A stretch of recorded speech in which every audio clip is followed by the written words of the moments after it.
سلام خانم ها آقایان، وقتتان خوش. همکنون ساعت 6 بامداد روز 6 آذر سال 1403 هستی. ویدیو درباره شکستن دندان آقای امید عالیشاه کاپیتان پرسپولیس که شکست و از دهان ایشون خارج شد.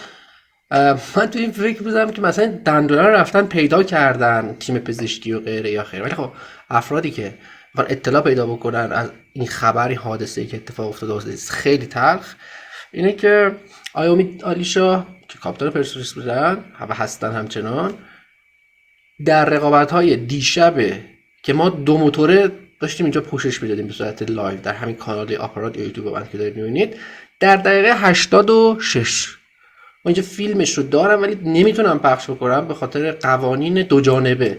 هم اینو بذاریم یوتیوب، سازمان فیفای آسیا اینجا استرایک میده داخلم شبکه آنتن و تلویزیون، لذا افرادی که میخوام ببینن اینجا من فایلش رو حالا میتونن، حالا من لینک هایی که اینا هستش دیگه مشخص هست، افراد میتونن پیدا بکنن. دیگه کسایی که نمیدونن میتونن خودشون، کسی اینو نتونه پیدا بکنه دیگه هیچی. بازی دیده آقا، کسی که بازی ندیده باشه دنبال خبر حادثه اما نبینه به. حالا خب اینجا در مورد موضوعات ورزشی به طور کلی، آسیب‌های ورزشی و اینا هم می‌خوایم صحبت بکنیم. یه چیز جالب من دیدم باورم نشد، آقای درویش مربی پرسپولیس با یک شخص دیدار کرده این چند روز پیش. من فکرم جدی واقعا این موضوع همتای خودش در قطر کپی خودشه.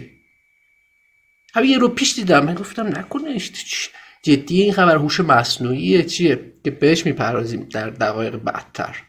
آیا امید عالیشاه در 83، حالا برای کسایی که میخوان براشون اسپویل بشه خوب دقت بکنن، بازی دیشب 1-1 شد بازی استقلال پاختاکور. متاسفانه این مثلا لیگ الیت هاست، نخبگانیه. خب آقای آلومینیوم عراق ما رو میبردید، این بعد میدونی بازی آسیایی بعد به صورت اسکار که معرفی میکنن همینجوری، بعد آلومینیوم معرفی میکردید شب چی میشه. ولی معلومه چون آلومینیوم نیست موضوع پرسپولیس استقلاله، تیمای ایران هستن میگن ایران. من به افتخار تیم پرسپولیس این سیم موبایلم که قرمزه اینجا قرار میدم، اینم دارم قرمزه، ولی من طرفدار آلومینیوم عراق هستم. اینم دارم قرمز مثل کسایی که با کوچیک بودیم مهمون میومد اسباب بازی اوناش بود، ولی این آبیه. خواستم که گارد نداشته باشه افراد که فکر کنن اینجا ما پرسپولیسی نیستیم یا هستیم. همه ما هم مثل سونگون، نمیدونم صنعت نفت آبادان، خیبر خرم‌آباد، همه اینا ما اینجا حول محور ایران دور هم جمع شده ایم در این خاک که وسعتش هست 16 48 19 5. خب افرادی که موضوع خبر رو بشنون الان اعصابشون خورد شده، چون من نمیپردازم به خبر. متاسفانه عجله دارم تعریف می‌کنم، خود فکرم درگیر هست به دلایل مختلف خبری و اینا که هست و تا الانم صبر کردم که ببینم این اتفاق نتیجهش به چه صورت منتشر خواهد شد، چون گفتن که شایعه منتشر شد که ایشون آسیب مغزی، ضربه مغزی شده که تیم پرسپولیس بیانیه داد. متاسفانه رفتیم داخل سایت اینا دیدم این سایت یعنی دنیا رو آب ببره، سایت تیم پرسپولیس رو خواب نتیجه بازی آخر هنوز آپدیت نکردن. آقا شما یه تیم جهانی هستید، الان 20 زبان باید این تیم سایتش باید آنلاین چیزهای مختلف رو پوشش بده. شما این بیانیه‌ای که دادید تو سایتتون نیست. ما رفتیم از تو فوتبالی پیدا کردیم، فوتبال 360 و والیبال 250 و اینا. من سند ندارم نشون بدم که ببینید با کانال تلگرام مثلا فوتبالی نوشته بود. حالا به هر حال این اتفاق که میفته در دقیقه 83 سر این دو فرد به هم برخورد میکنه. متاسفانه در تصاویری که منتشر شده متاسف خیلی دردناک بود. من تصویری که بعد اینکه ایشون میفته زمین نمیتونیم به خاطر قوانین یوتیوب نشون بدیم، صورتش آسیب دیده بود، واقعا تو شکافته شده بود متاسفانه. و در دقیقه، حالا این چند فریمش رو اگه بشه جابجا کنیم، آره اینجاست در دقیقه 83 و 11 ثانیه این دیدار. حالا تصویر بزرگتر بکنم، ببخشید دیگه اینجا به هم ریخته است این ویدیوی من، فرصت نمیتونم بذارم برای ادیت کردن.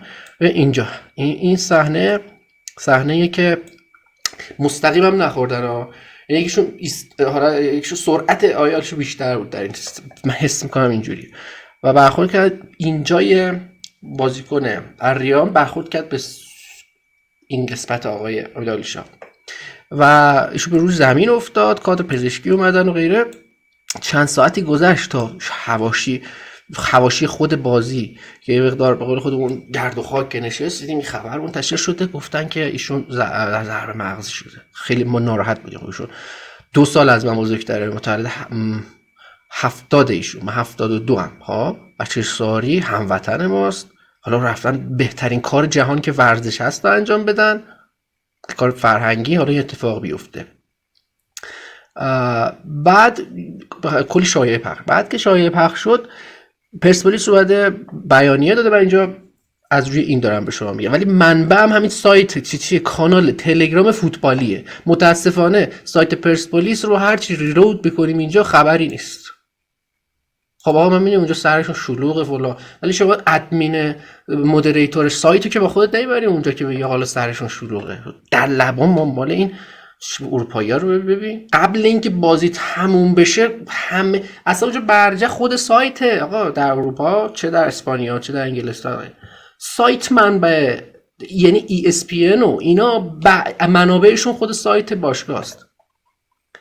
از تلگرام فوتبالی که ما اینجا اعلام میکنیم که مدیر عامل باشگاه پرسپولیس با حضور در بیمارستان از کاپیتان تیم عیادت کرد و پیگیر وضعیت پزشکی او شد. خوشبختانه مشکل و عارضه حاد و خاص ایجاد نشده است. به گزارش رسانه رسمی باشگاه پرسپولیس، خب کو سایتش که خبری نبود. آقای رضا درویش، یه سایت دیگه هم دارن به عنوان فن، فکر کنم مثلا از اونجا داره میگه. رضا درویش پس از بازی سرخوشحالی را در مقابل الریان به بیمارستان رفت تا از نزدیک در جریان شرایط امیدوارش قرار بگیرد. پزشکان در آخرین وضعیت بازیکن پرسپولیس اعلام کردند که حال عمومی او خوب است. CT اسکن انجام شده و هیچ عارضه مغزی نشان ندارد. و تنها به دلیل شدت ضربه سینوس‌ها درگیر شدن و ته درمان. حالا سینوس رو ما اینجا با رسم کرده این نفر قبلا با نشان دادن شکل آناتومیش رو اینجا نشان میدیم، میبینیم که مثلا چه جور چیزی هستش. بعد حفره است در استخوان پیشانی، استخوان جمجمه شما که در قسمت پیشانیتون قرار داره و بعضی وقتا میگه طرف میگه سینوسیت پیدا کرده. در زیست شناسی و علم طب یکی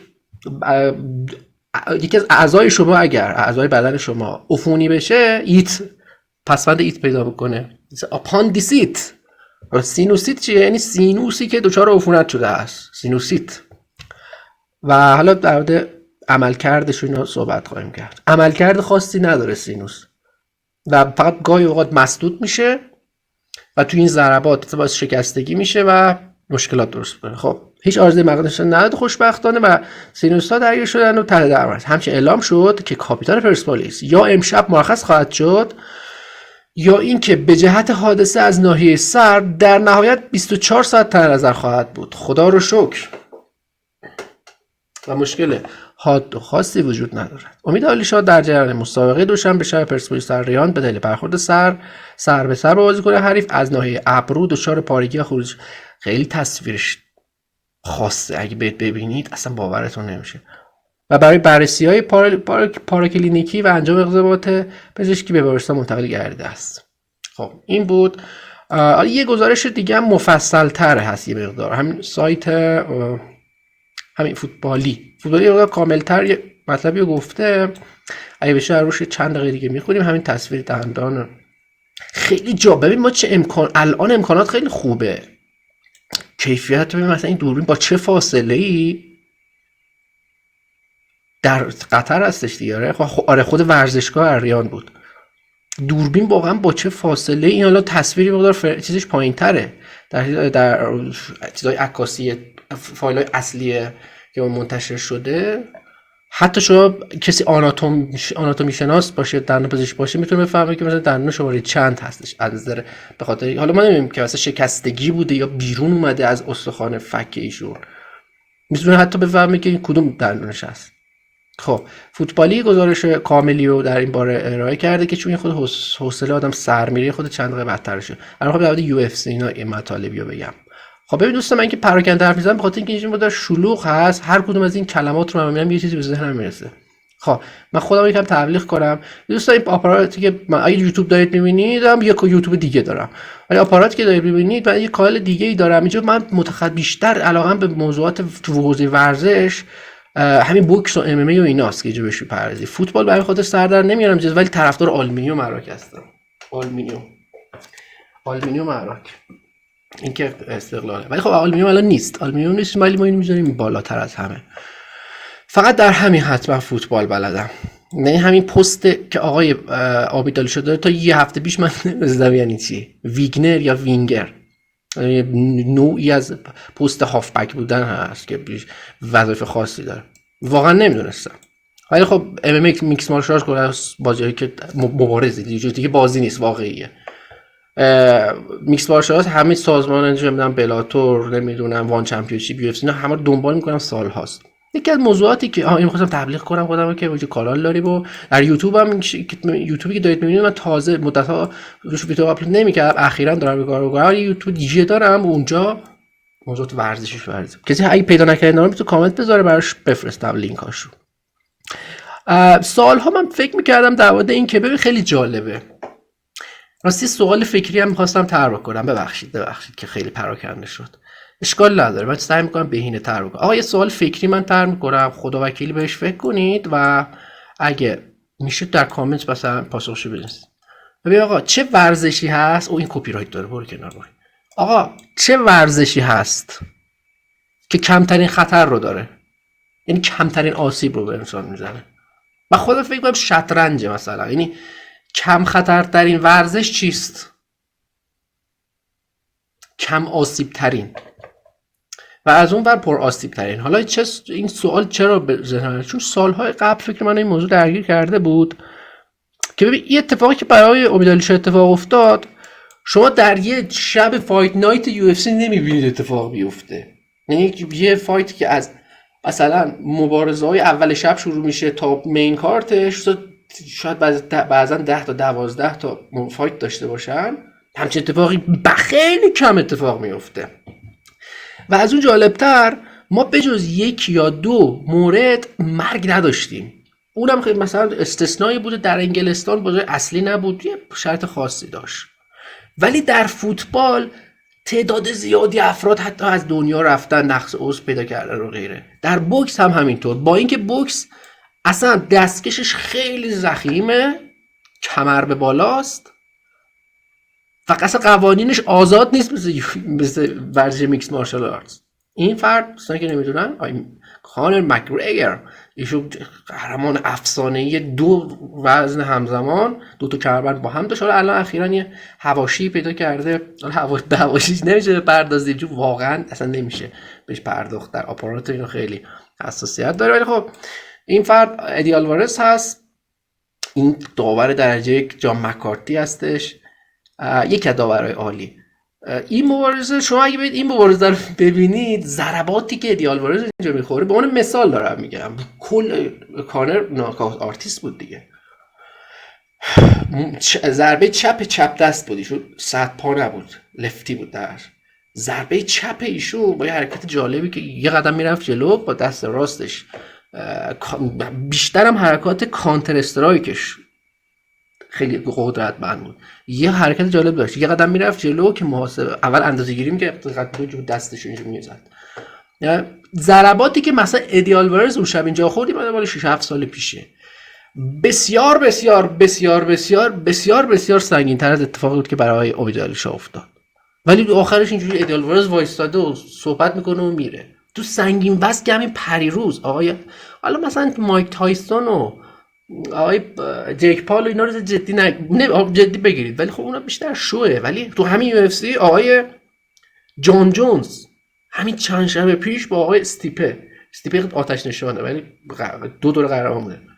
ولی ببینید ضرباتی که جان جونز همینجوری تو فیلم نگاه بکنیم میگه این چه موجود عجیب غریبیه از نظر هیبت و قدرت. این ضربه البو اینقدر میذاره تو صورته، توی اکتاگون گراندم پان ضرباتی میزنه به آقای استیپه که شما میگی آقا این جمجمه این از فولاده، از چیه؟ در 3 راند پشت سر هم، 5 رانده بود البته، ولی از راند 2 دیگه شروع کرد جان جونز. ضربه آخر که دیگه یه اسپینینگ بک کیک زد که شما ببینید میگه آقا این چرا پاش رد نشد از تو بدن این فرد، چه مقاومتی؟ ولی آخرش میره استیپه وایستاده و مثلا مصاحبه میکنه و خیلی ریلکس.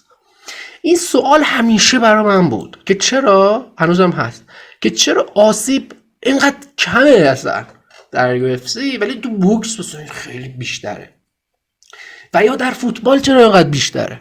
من دو تا خودم حدس میزنم. یکی اینه که شما توی فوتبال انتظار نداری که این شما داری میری به توپ ضربه بزنی، خب اما یه جمجمه برخورد میکنه بهت، خب کلا آمادگیت بیشتره برای برخورد شدن بهت.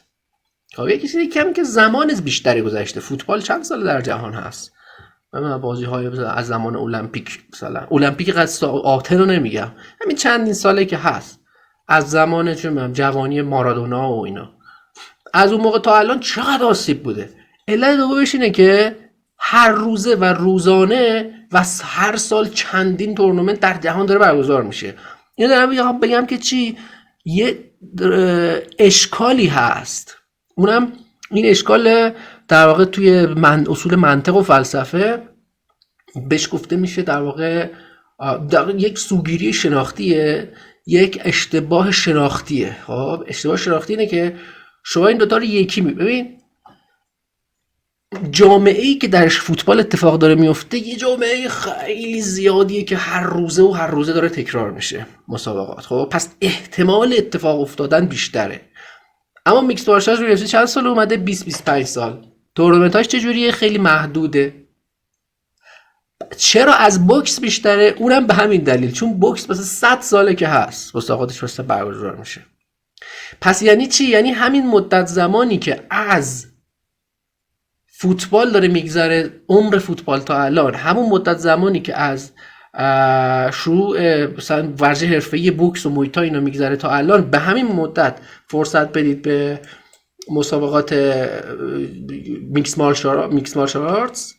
مارشال آرتس MMA، به کرات این آسیب بیشتره. پس این وقت برای راهزن نکنه که آقا فوتبال خطرش کمتر یا بیشتر از فلان ورزشه. حالا این که گفتم ورزشی که برید فکر بکنید بهش، بخوام توی این دام شناختی نیافید با خودتون. نمیدونم این چیزی گفتم مهم بود یا نه، ولی خودم بهش فکر کرده بودم. خیلی وقتتون رو گرفتم، ببخشید. هر کس فکر میکنه اینترنتش هدر رفته میتونه من پیام بده و براش بسته بگیرم که من حلال بکنه. خب سینوس رو بخوایم آقا، پس آقای امیدعلی شاه خدا رو شکر چیزیش نشده، آسیب دیده ولی خب آسیبش جدی نبوده، ان شاء الله مرخص بشه فردا.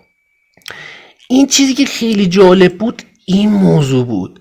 اصلا من اول فکر کردم مثلا هوش مصنوعی اینو درست کرده برای مثلا طنزه، بعد چی آخه، بعد دیدم نه جدیه. شما الان ببینید آقای کانال همشهری آنلاین اینو گذاشته، مدیران پرسپولیس و اون یکی باشگاه در قطر با هم دیدار کردن. نکته جالب شباهت آن دو با هم بود. جدی این فرد شبیه همتای خودش در قطره. ای کاش این نمیدونم چی هستش داشته بهش میگن نداشته داشته برای تنه برمیدش ببین مثلا موهاشم احتمالاً موهاشم ریخته دیگه. اصلا چرا این دو نفر انقدر شبیه همن؟ آقا جدیه این؟ نکنه این همشهری آنلاین هم عجیبه. این چیه؟ چه کتابایی؟ خب چه دکور جالبی دارن ولی واقعا نه جدی آقا. شباهت ظاهری رضا درویش و همتای قطری خود خیلی جالب بودیم، برای خیلی جالبه. نمیدونم چرا بر شما شاید جالب نباشه، خیلی عجیبه. خب همین یه دیگه رو اگه بشه استخراجش میکنیم به صورت مجزا هم منتشر میکنیم. خب احتمال ضربه مغزی دیدیم که تکذیب شد، آنچنان که ما در این سایت میبینیم پایگاه خبری فوتبالی امیدشا این تصاویر تبلیغاتش ممکنه مشکل ساز بشه در آپاراتور. امیدعلی شاه در دقایق آخر بازی باریاد به شدت از ناحیه سر و صورت مصدوم شد. به گزارش فوتبالی شب گذشته در یکی از بازی‌های هفته پنجم لیگ نخبگان آسیا در ورزشگاه احمد بن علی اریان برگزار شد و بازی‌های اونی که ورزش ارارشد که استقلال داشتش بازی می‌کردن، خب چیز میزبانی اونجا بود دیگه، اصلا قابل قیاس با این ورزشگاه نیست. این نتیجه در واقع حالا مساوی شد و هرچی و نیمه اول مساوی شدن. ببین نیمه دوم نمیدونم، فکر کنم میتونستن ببرن، حالا گذشته دیگه، حالا بازی بعدی، ولی خب باید خیلی تلاش بکنن واقعا. اما پرسپولیس بعد از اینکه در نیمه اول، کاش اینجا میتونستیم جدولم بررسی کنیم، اما پرسپولیس بعد از اینکه در نیمه اول به گل برتری رسید همه هوادارش امیدوار که خب این تحلیل بازیه. اما در جای بازی اتفاقی که افتاد دقیقه 60 در دقیقه 60 ایشون به جا اومد بازی. دقیقه 90 نیست عزیزم، 80 و میخواد افراد اگه برن خلاصه بازی شو اگه ببینید اصلا میشه دقیقه 86. تو ویدیو قبلی من پین کردم لینکاشو، همه جا هست دیگه، تو آنتن و تلویزیون و همین فوتبالی و فوتبال 360 و نمیدونم بسکتبال 220 و اینا هست همه جا. دقیقه 83 بعد برخورد سنگین در یک دوئل هوایی بشه. چه ترکیب جالبه، دوئل هوایی به شدت از ناحیه سر و صورت مصدوم شد و یکی از دندانهایش شکست و ویدیوی دندان معلق او در هوا حسابی در فضای مجازی وایرال شده است. وایرال شدن یعنی همه گیر شده. خب صورت او راست میگه آقا، خیلی صورتش رو میدیدی. خب من نه آقا، شما همین مبارزه جان جونز و استیپر یو اف سی ببینید، اون همه ضربات وحشتناکی زد به صورتش آقای جان جونز، یه دیگه اینجاش پاره شد. خب حالا شما که سالها اگه به جای من باشید اکتاگون نگاه کردید، هر هفته الان به مسابقات یو اف سی هست، وقتی میبینید یه کسی شکافته شده اینجاش صورتش شکافته شده، میگی آقا پس این چه ضربه ایه. خودم واقعا نتونستم بخوابم، صبر کردم ببینم چی میشه. تصویر مقداری عجیب بود، واقعا نگران کننده. و آقای اعظم فیزیوتراپیست باشگاه پرسپولیس پس از پایان مسابقه در مورد وضعیت او گفتش که این بازیکن دچار خروزی شدید شده و سریع از روی زمین بیرون آمد، مستقیم به بیمارستان رفت. حال عمومی خوبی دارد اما نیاز به مراقبت پزشکی دارد که در انجام است. ضربه به سر او برخورد داشت و همراه با خونریزی از ناحیه ابرو بود که ایشان برای اقدامات پزشکی راهی بیمارستان شد که هم زخمشان تحریش، هم سی تی اسکن سر داشته میشه، ببینیم سر و ضربه به سیستم عصبی داشته یا نه، هم چند روز تحت کنترل باشد تا سازوکار برقرار. بله ببین تروماست دیگه آقا، مغز ما یک ساختار نورونی به شدت پیچیده است. هر ترومایی اینا ببین، اینو من خریدم، این ببین شما به پیچیدگی مغز انسان بیشتره یا این هارد اکسترنال. این هارد اکسترنال رو موقعی که داره یه چیزی کپی میکنه تق اینجوری دو تا اینجوری بزنه روش بد سکتور پیدا بکنه. حالا فکر کن مغز انسان یک توده نورونی پیچیده سلولی که مدام جرقه داره، داخلش جرقه میزنه، یک لحظه ای ساختار بهش فشار بیاد دچار تروما بشه، میتونه آسیبایی داشته باشه که بعدا اصلا همین الان به ذهنم رسید که یه خبری من خوندم اینجا داشت، فکر کنم ویدیو هم درست کردم، همین آقای کی مجید ابو قرنات که برای کودکان هست، میتونید سرچ بکنید ببینید، همین الان یادم اومد. تصادف میکنه قبل از عید پارسال، خب یا بعد از عید نمیدونم، تصادف میکنه، مردم میرسن مثلا کمکش میکنن، ایشون میره جراحی میکنه، جراحی هم نمیکنه، حالا به هر حال مداوا پیدا میکنه و میاد بیرون. نگو ایشون آسیب دیده جمجمه‌اش، بعد از 2 ماه خودشون نشون داد این موضوع که دوباره ایشون رفت جراحی کرد بیمارستان. باورتون میشه سرچ کنید پیدا کنید مجید قنات بیمارستان. ما اینجا ویدیو هم درست کردیم برای شما، آرزوی سلامتی که خوشبختانه ایشون صحیح و سالم هستن بالا سر خانواده‌شون. برای ایشون هم آرزوی سلامتی و طول عمر داریم و همه انسان‌های سطح کره زمین از ژاپن تا کانادا، مخصوصا ایرانی‌ها. خب ببین آقا جان، آقای امید عالیشا پس باید خیلی مورد توجه قرار بگیره اینکه در بلند مدت این موضوع این تروما براش چیه دیگه میدونن دیگه، پرسپولیس اونجا اینقدر دکتر دارن، ولی نمیدونم چرا ادمین سایت ندارن که خبر رو نیومده، این بیانیه رو ما الان باید از تو تلگرام بخونم که تلگرام که من ندارم، نمیتونم برم یوتیوب اینا، نمیتونم برم من طریق ایتا و یکی از دوستان اندونزیه، از طریق ایتا دارم اسکرین چی میگن، اسکرین شیر میکنم، استریم میکنم، اون داره الان برای شما تو یوتیوب پخش. تلگرام من نمیتونم، ما فقط این برنامه‌های روبیکا و اینا میریم، آپارات روبیکا. ولی آقای مثلا ثابتی که نماینده مجلس هست کانال یوتیوب داره خودش، توییتر هم هست، ولی ما توییتر نمیتونیم بریم. خب واقعا جدی میگم توییتر نمیتونم، واقعا بسته میشه، ساسپند میشه. ولی خودشون هستن، آقای ثابتی و آقای رسایی غیره. مال رسایی ندیدم ولی ما ثابتی رو دیدم که کانال یوتیوب، اصلا یوتیوبر خودش، نماینده مجلس. خب این سایتشون، پس آقا اون فیزیوتراپیست قوی دارن ولی ادمین کانال سایت ندارن که اونجا یه خبر همین بیانیه رو تو سایت ما بریم ببینیم. بیا اینم دامین اصلیشه دیگه، fcpersepolis.com. خب در ادامه گزارش گفته که ایشون 24 ساعت بعد از آن مشکلاتی وجود نخواهد داشت و ایشون در واقع نگران هستید، نگران نباشید. خیلی آدم خوش اخلاقیه، نه من مصاحبه شو دیدید یا نه، خیلی پسر دوست داشتنیه.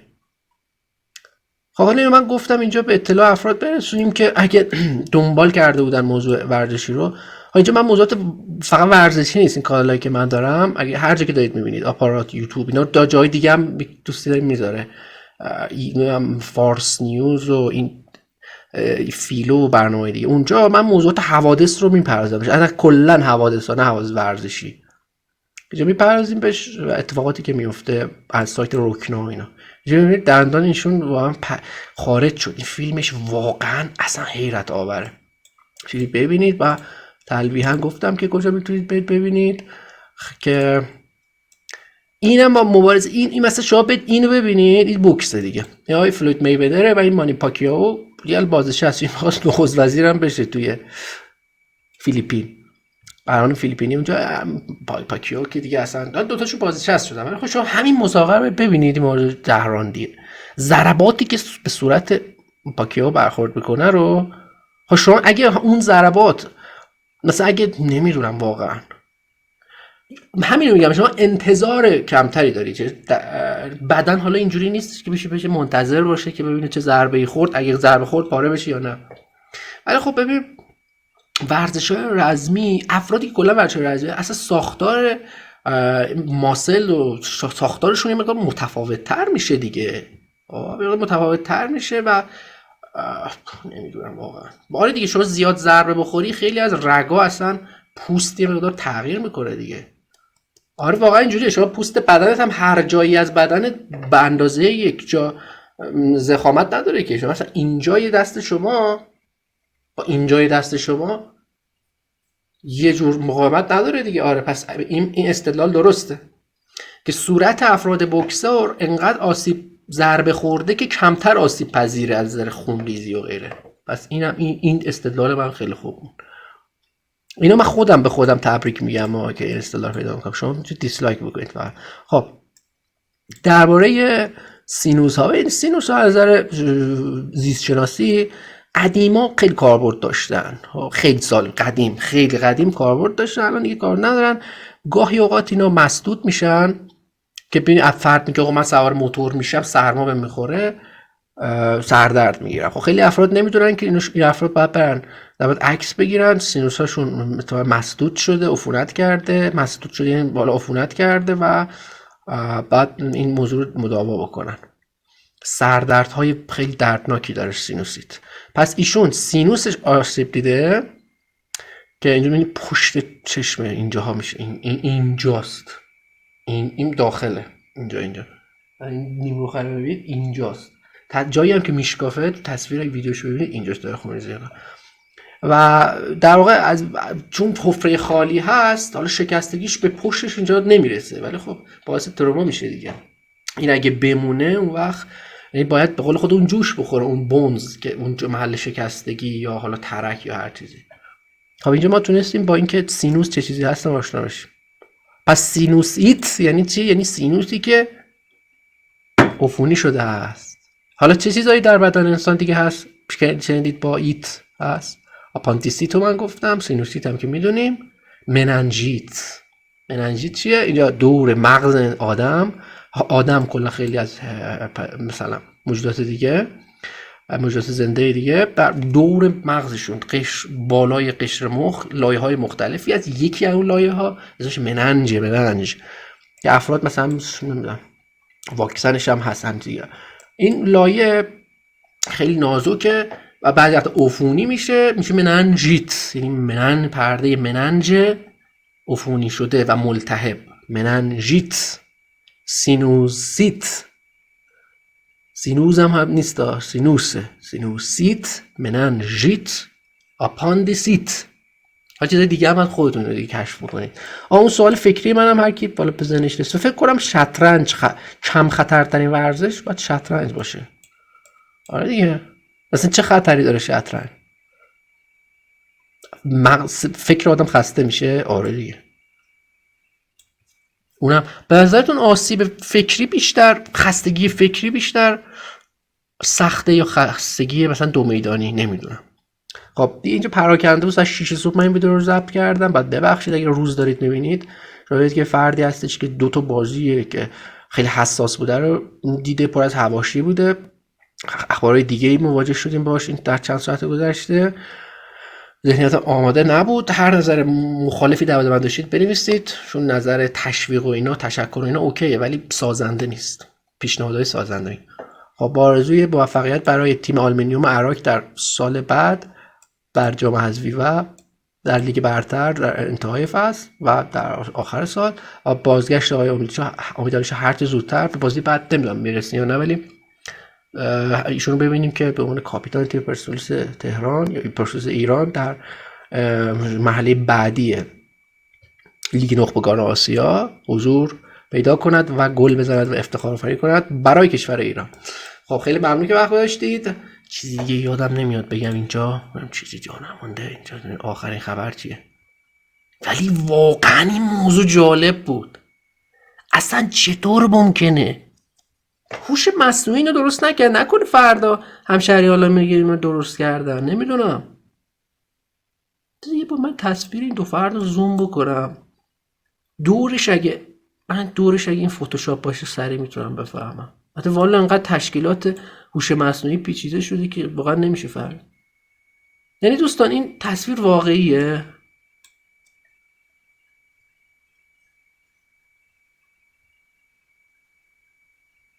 البته الان زوم میکنیم میبینیم که نه، یه مقدار ایشون پیشونیش متفاوت هست. حالت ریش ایشون، آقا نه، بینیش هم واقعا شبیه. حالت لبش، آها تفاوت فهمیدید چیه؟ دوستان تفاوت رو پیدا کنید. خب اینو ببندم یه لحظه. خب آقا پس اینو میتونید ببینید، این در فریم های مختلف هستش. من اینجا پلی بکنم کپی رایت مشکل بدم. ببین آقا این دو فرد تفاوت چهره ایشون ابروی این دو فرده، گرفتی؟ ابروشون با هم فرق میکنه. من اینو میارم بالا که فقط تصویر صورت فیس ها رو مقایسه کنید. اون رو فیس اینجا خودم میام وسط، نه خودم به حواس آدم پرت میشه. نگاه کنید امتداد چشمشون رو ببینید، امتداد چشم این فردا، ابروش با هم فرق میکنه، ولی بینیشون به شدت شبیه، حالت لبشون به شدت شبیه، بعد ریششون هم که خودش گذاشته دیگه شبیه، حتی گوشاشون هم شبیه. ابروی پیوست داره فرد قطری، آیه درویش نه. کاش این چیزی که گذاشته رو سرش نبود. می‌خواستم ببینیم که موهاش، احتمالاً موهاش دیگه دقیقاً موهاش همینطوری نریخته که، نمیدونم واقعا. این باید میتونیم سرچ بکنیم این فرد ببینیم با لباس مثلا کت شلوار به چه صورت است. خیلی جالب بود این موضوع. اینم چیه؟ افتخارات تیم اریان لابد. چه دکوراسیونی دارن اینا، نمادین همش. آجه چیه این؟ شیپور روش هم خراطی شده. اینا پول نفت دارن. کلن قطر دوستان 2 تا خیابون یه بیابون با اون همه نفت و گاز. ما در این کشور فقط جاده های یه استان خراسان جنوبی به اندازه خرج کل کشور قطر فقط هزینه نگهداری جاده شه. نباید مقایسه بکنید بگید آقا پرسپولیس چرا انقدر شیک نیست. اولا که حالا اون تیمشون که متفاوته کلا شرایطشون، ولی این چیه؟ ابن تیمیه کتابایی نگه می‌دارن. خوب تیم ورزشیه. اینا چیه؟ جوایز مثلا. این چیه آقای؟ آقای اینجا باشگاه ورزشیه عزیز دل. خب اینم نکته جالب بود، همین الان کشف کردم. خدا کنه که گوشیشم آیفونه فکر کنم. یه چیز، آره این آیفون دیگه، این شکلیه قابش. نمیدونم آقا چه میدونم، ولی فکر کنم آیفون. خب خیلی ممنون دیگه، خیلی رفتیم در حواشی. این عکس چیه؟ چیز خاصی نیست. خب دیگه ببخشید وقت رو گرفتم. فعلا همگی خدا نگهدار.